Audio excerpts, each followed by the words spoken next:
பொன்னி எப்பயும் போல் வெளியில் போய் வேலைக்கு போகிறதும் வீட்டில் வந்து சமைச்சு சாப்பிட்றதும் இங்கே சந்திரசேகர் கேட்ட ஒவ்வொரு விஷயத்தையும் சமைச்சு கொடுத்துட்ருக்காங்க.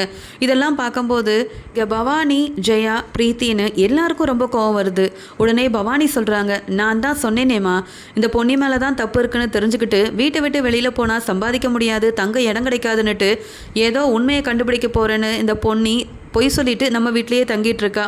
உண்மையை கண்டுபிடிக்கிறவ எதுக்காக எல்லா உரிமையோடையும் நம்ம அப்பாவுக்கு காஃபி போட்டு கொடுக்கணும், சாப்பாடெல்லாம் செஞ்சு கொடுக்கணும்? இந்த பொன்னியெல்லாம் வீட்டை விட்டு வெளியில் போகவும் மாட்டா, இங்கேயே தான் இருக்க போகிறா, பார்த்துக்கிட்டே இருங்க.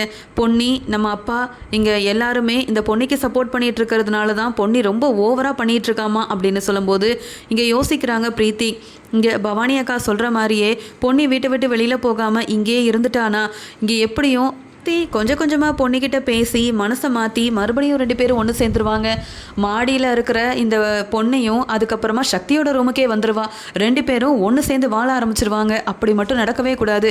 ஏதாவது செய்யணுமே. நாம் என்ன செஞ்சாலும் பொண்ணுக்கிட்ட வேற வசமாக மாட்டிக்கிறோம். என்ன பண்ணுறதுன்னு புரியலையே. பொண்ணு வீட்டை விட்டு வெளியில் போனால் தான் சக்தி கூட நான் ஒன்று சேர்ந்து வாழ முடியும். நாம் நினைக்கிறது எதுவுமே நடக்க மாட்டேங்குதே அப்படின்னு சொல்லி யோசனை பண்ணிகிட்டு இருக்காங்க பிரீத்தி. அந்த சமயம் பிரீத்தி எதையோ யோசிக்கிறாளேன்னு சொல்லிட்டு அங்கே வந்த சுந்தரமும், என்னாச்சு பிரீத்தி, எதை பற்றி யோசிக்கிறேன்னு கேட்க, வேறு எதை பற்றினா நான் யோசிப்பேன், இந்த பொன்னியை பற்றி தான். அவள் பாட்டுக்கு வீட்டில் எல்லா வேலையும் செஞ்சிட்ருக்கா. இங்கே சந்திரசேகர் மாமாவுக்கு சமைச்சு கொடுக்குறா. அங்கே சந்திரசேகர் மாமாவும் பொன்னிக்கு ரொம்ப சப்போர்ட் பண்ணிவிட்டு, பொன்னி என்னோட மருமக, என் மருமக கையால் தானே நான் காஃபி வாங்கி குடிக்க ஆசைப்பட்டேன், உங்களுக்கெல்லாம் என்னன்னு சொல்லி பொன்னிக்கு சப்போர்ட் பண்ணி பேசிகிட்டு இருக்காங்க. இந்த பொன்னி வீட்டை விட்டு வெளியில் போகவே மாட்டா போலையே.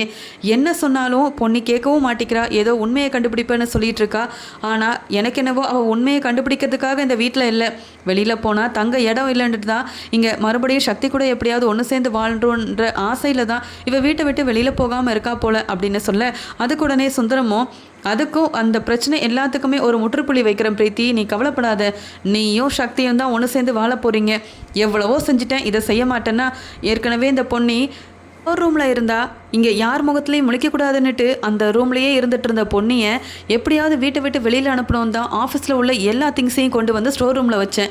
மறுபடியும் அவள் அப்படியே வெளியில் போகாமல் மாடியில் தனக்குன்னு ஒரு ரூம் அமைச்சிக்கிட்டு அங்கே சமைக்கிறா, அங்கேயே தூங்குறா, அங்கே நிம்மதியாக இருக்காளே. இந்த பொன்னி நிம்மதியாக இருக்கக்கூடாதுன்னு செய்கிற ஒவ்வொரு வேலையும் இங்கே திட்டமும் ஒன்றும் இல்லாமல் தான் போயிட்டுருக்கு. ஆனால் இப்போ நான் அதை விட போகிறதே இல்லை.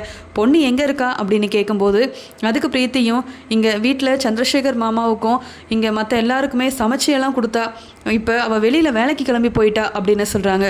அவள் வெளியில் வேலைக்கு போயிருக்காள், வீட்டுக்கு வரட்டும், அப்புறம் அவள் எதிர்பார்க்காத அளவுக்கு ஒரு பெரிய சம்பவம் செய்ய போகிறேன் அப்படின்னு சொல்கிறாரு. பிரீத்தியும் ஏதோ சுந்தர் இப்படி சொல்கிறாரு, ஆனால் இவர் செய்கிற ஒவ்வொரு விஷயத்தாலையும் வீட்டில் உள்ளவங்களுக்கு பொன்னி மேலே அதிகமான பாசம் வருதை தவிர்த்து யாரும் பொன்னி வீட்டை விட்டு வெளியில் போகக்கூடாதுன்னு நினைக்கிறாங்களே தவிர்த்து பொன்னி போகிறாளான்னு தெரியலையே வீட்டை விட்டு அப்படின்னு சொல்லி யோசிக்கிறாங்க. இங்கே வீட்டில் உள்ள எல்லாருமே உட்காந்துட்ருக்காங்க. அந்த சமயம் பொன்னி வேலைக்கு போயிட்டு உள்ளே வராங்க.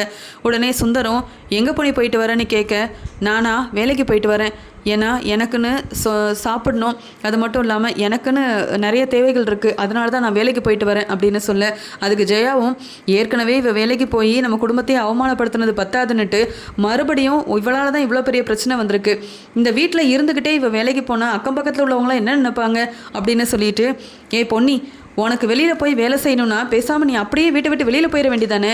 இந்த வீட்டில் இருந்துக்கிட்டு எதுக்கு எங்களை அவமானப்படுத்த இப்படிலாம் வெளியில் வேலைக்கு போயிட்டுருக்க, எங்களை பற்றி எல்லாரும் என்ன நினைப்பாங்க அப்படின்னு சொல்ல, அதுக்கு உடனே பொன்னியும், யார் என்ன நினச்சா எனக்கு என்ன, இந்த வீட்டு மருமகன்னு எனக்கு மதிப்பும் மரியாதையும் கொடுக்குறீங்களா? இல்லைல்ல, நான் வேலைக்கு போனால் உங்களுக்கு என்ன, இல்லை நான் வீட்டில் இருந்தால் தான் உங்களுக்கு என்ன?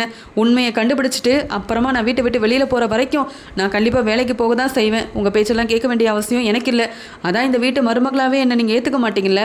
அப்படி இருக்கும்போது நீங்கள் என்ன ஆனால் எனக்கு என்ன அப்படின்னு சொல்லிடுறாங்க. அதுக்கு உடனே இங்கே சுந்தரம், நீ சொல்கிறதெல்லாம் சரிதான், ஏதோ சொன்னியே உண்மையை கண்டுபிடிக்க போகிறேன்னுட்டு, எப்போ தான் உண்மையை கண்டுபிடிக்க போகிற, எப்போ தான் பொன்னி இந்த வீட்டை விட்டு வெளியில் போக போகிற, முதல்ல அதை சொல்லு அப்படின்னு சொல்லி கேட்குறாரு சுந்தர்.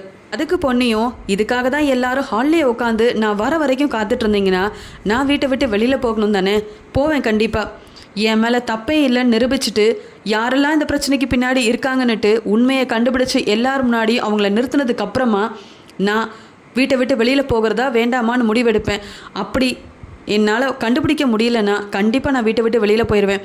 ஆனால் இன்னையிலேருந்து குறிப்பாக 90 நாளைக்குள்ளே நான் இந்த உண்மையை கண்டுபிடிக்கலன்னா நானே வீட்டை விட்டு வெளியில் போயிடுறேன், கவலைப்படாதீங்க அப்படின்னு சொல்கிறாங்க. அதுக்குடனே சுந்தரம், நீ சொல்கிறதெல்லாம் எப்படி நம்புறது, நீ 90 நாளைக்கு அப்புறம் வீட்டை விட்டு வெளியில் போகணுமே அப்படின்னு சொல்லிட்டு தாங்கிட்ட இருந்த ஒரு டிவோர்ஸ் பத்திரத்தை எடுக்கிறாரு. எடுத்தது மட்டும் இல்லாமல் இதில் ஒரு கையெழுத்து போடு பொன்னி, அப்படி நீ உண்மையை கண்டுபிடிக்கலன்னு வையே, இந்த பத்திரத்தில் கையெழுத்து போட்ட மாதிரியே சக்திக்கும் எனக்கும் எதுவுமே இல்லை அப்படின்னு நீ கையெழுத்து போட்டதால் சக்தியை விட்டு நீ ஒரேடியாக பிரிஞ்சு போயிடணும். இனி சக்தி என்னுடைய வீட்டுக்காரர்ன்ற உரிமையில் மறுபடியும் நீ இந்த வீட்டுக்கு வரவே கூடாது. எப்படி நீ உண்மையை கண்டுபிடிக்க போகிறதில்ல, அது வர விஷயம். அதனால தான் இந்த பத்திரத்தில் நீ கையெழுத்து போடணும்னு சொல்கிறேன் அப்படின்னு சொல்லும்போது இங்கே உடனே பொன்னியும் இங்கே சக்தியை பார்க்குறாங்க. இங்கே பிரீத்தி ரொம்ப சந்தோஷத்தில் இருக்காங்க. சுந்தரனை ஏதோ செய்ய போகிறாருன்னு நினச்சேன், ஆனால் இவ்வளோ தெளிவாக இங்கே சக்தியவும் பொன்னியவும் பிரிக்கிறதுக்காக இவ்வளோ பெரிய ஏற்பாடெல்லாம் செஞ்சுருக்காரே அப்படின்னு சொல்லி பிரீத்தி ரொம்ப பெரிய சந்தோஷத்தில் இருக்காங்க. எல்லாத்தையுமே பார்த்துட்டு இருந்த சந்திரசேகரும் சுந்தர்கிட்ட, என்ன மாப்பிள்ளை இதெல்லாம், பொன்னி இந்த வீட்டோட மருமக, அப்படி இருக்கும்போது அவள் உண்மையை நிரூபிக்கலனாலும் எனக்கு பொன்னி தான் மருமக, அவள் வீட்டை விட்டு என்றைக்கும் வெளியில் போக போகிறதில்ல, சந்தோஷமாக சக்தி கூட தான் ஒன்று சேர்ந்து வாழ போகிறா, அவள் எதுக்கு இதில் கையெழுத்தெல்லாம் போடணும், இதெல்லாம் தேவையில்லாத வேலை, மாப்பிள்ளை இதோட நிறுத்திக்கோங்க அப்படின்னு சொல்லி சந்திரசேகர் ரொம்பவே கோபமாக பேச, அதுக்கு ஜெயாவும், மாப்பிள்ளை சொன்னதில் என்ன தப்பு இருக்குது, பொன்னி இங்கே தான் மேலே தப்பே இல்லை நிரூபிக்கலைன்னா அவள் எப்படி இந்த வீட்டில் இருக்க முடியும், அவள் மேலே தான் எல்லா தப்பும் இருக்குன்னு தெரிஞ்சதுக்கப்புறமா இங்கே சக்தியோட வாழ்க்கையை ஒன்றும் இல்லாமல் செஞ்ச பொன்னி கண்டிப்பாக சக்தியை விட்டு பிரிஞ்சு போகணும், மாப்பிள்ளை செய்கிறது சரிதான், ஏய் பொன்னி இதில் ஒழுங்காக கையெழுத்து போடு அப்படின்னு சொல்கிறாங்க.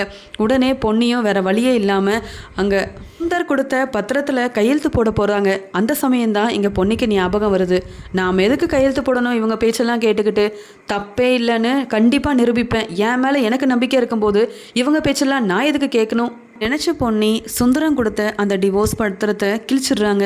கிழிச்சு அப்படியே போட்டுடுறாங்க. உடனே இதை பார்த்த சுந்தரம், என்ன பொன்னி செய்கிற, நான் உன்கிட்ட அந்த பத்திரத்தை கொடுத்ததுக்கு காரணம் நீ கையெழுத்து போட்டு கொடுப்பேன்றதால தான், நீ இப்படி செஞ்சிட்டியேன்னு கேட்கும்போது, அது ஏங்க நான் உங்கள் பேச்சை கேட்கணும், என் மேலே எனக்கு நம்பிக்கை இருக்குது, கண்டிப்பாக நான் இந்த உண்மையெல்லாம் கண்டுபிடிப்பேன், என் மேலே தப்பே இல்லைன்னு நிரூபிப்பேன், அப்புறம் நான் தப்பே இல்லை நிரூபித்ததுக்கு அப்புறமா எதுக்காக இந்த வீட்டை விட்டு வெளியில் போகணும், எதுக்காக நான் சக்தியை பிரிஞ்சு வாழணும், அவசியமே கிடையாது, உங்களை நம்பியெல்லாம் இந்த பத்திரத்தில் என்னால் கையெழுத்து போட முடியாது, நான் உண்மையவே நிரூபித்தாலும் இந்த பத்திரத்தை வச்சு என்னை வீட்டை விட்டு வெளியில் அனுப்புறதுக்காக நீங்கள் திட்டம் போடுவீங்க, யாருக்காகவும் என் வாழ்க்கையை ஒன்றும் இல்லாமல் செஞ்சுக்க நான் விரும்பலைங்க, அது மட்டும் இல்லாமல் தப்பே செய்யாத நான் எதுக்கு இந்த பத்திரத்துலலாம் கையெழுத்து போடணும், முடியவே முடியாது அப்படின்னு சொல்லிட்டு பத்திரத்தில் கையெழுத்தும் போடாமல் அங்கே எல்லாத்தையுமே ஒன்றும் இல்லாமல் செஞ்சிடுறாங்க. இதை பார்க்கும்போது சக்திக்கு ஒரு பக்கம் சந்தோஷமாக இருந்தாலும் எப்படியாவது பொன்னிக்கு உதவி செய்யணும், அவன் மேலே தப்பே இல்லைன்னு நாம தான் நிரூபிக்கணும், அப்போ இருக்கு இந்த சுந்தருக்கு அப்படின்னு யோசனை பண்ணிட்டு என்னை விட்டு பொன்னி பிரியாமல் இருந்தாலே போதும் அப்படின்ற மாதிரி நினைக்கிறாரு. ஆனால் பொன்னி யோசிக்கிறாங்க, இந்த பத்திரத்தில் நான் கையெழுத்து போட்டுட்டேன்னா அடுத்த நிமிஷமே எல்லாரும் ஒன்று சேர்ந்து என்னை வீட்டை விட்டு வெளியில் அனுப்பிடுவாங்க, இந்த விஷயம் தெரிஞ்சுக்கிட்டே நான் படிக்காதவன் நினச்சி தான் சுந்தர் இப்படிலாம் செஞ்சிட்ருக்காரு, நான் எப்படி இப்படி செய்வேன், கண்டிப்பாக ஏதோ இந்த பிரச்சனைக்கு பின்னாடி இந்த சுந்தர் இருக்காரு, அதனால தான் என்னை வீட்டை விட்டு வெளியில் அனுப்பணும்னு சொல்லி இவ்வளோ ஆர்வமாக ஒவ்வொரு விஷயத்தையுமே செஞ்சிட்ருக்காரு, கண்டிப்பாக உண்மையை கண்டுபிடிப்பேன், அப்போ இந்த சுந்தரை நானே வீட்டை விட்டு வெளியில் அனுப்புவேன் அப்படின்ற மாதிரி சுந்தரை பார்த்து முறைச்சிக்கிட்டே அங்கே மேலே தன்னுடைய வீட்டுக்கு போயிடுறாங்க. பொன்னி எல்லாத்தையுமே பார்த்துட்டு இருந்த பிரீத்தி, இந்த பொன்னி எப்படியாவது கையெழுத்து போட்டுருவா, கொஞ்ச நாள் கழிச்சு இந்த பொன்னியை எப்படியாவது சக்தியை விட்டு பிரித்து வீட்டை விட்டு வெளியில் அனுப்பிடலான்னு பார்த்தா படிக்காத பொன்னி இவ்வளோ தெளிவாக இருக்காளே, இவ இப்படி செய்வான்னு எதிர்பார்க்கவே இல்லை, போகிற போக்க பார்த்தா இவ மேலே தப்பே இல்லைன்னு நிரூபிச்சுட்டு உண்மையெல்லாம் கண்டுபிடிச்சிட்டேன்னு சொல்லி என்னையும் சுந்தரியும் வீட்டை விட்டு வெளியில் அனுப்பிடுவா போலையே அப்படின்னு பொன்னியை பார்த்து யோசிக்கிறாங்க பிரீத்தி.